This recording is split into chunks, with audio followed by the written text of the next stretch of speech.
أعوذ بالله من الشيطان الرجيم. بسم الله الرحمن الرحيم.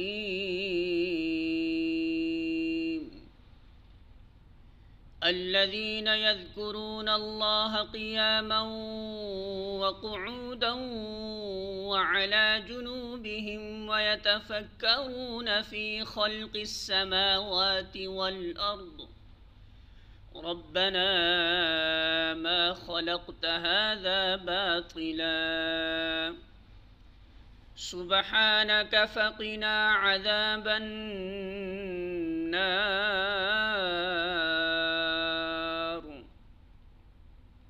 سورہ آل عمران آیت نمبر 191. ترجمہ: جو اٹھتے بیٹھتے اور لیٹتے ہر حال میں خدا کو یاد کرتے ہیں اور آسمان و زمین کی ساخت میں غور و فکر کرتے ہیں، وہ بے اختیار بول اٹھتے ہیں، پروردگار یہ سب کچھ تو نے فضول اور بے مقصد نہیں بنایا، تو پاک ہے اس کے عبث کام کرے، پس اے رب ہمیں دوزخ کے عذاب سے بچا لے. سورہ آل عمران حاشیہ نمبر 135.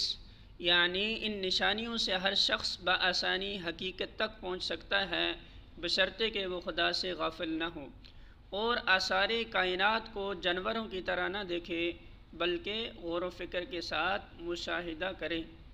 سورہ آل عمران حاشیہ نمبر 136.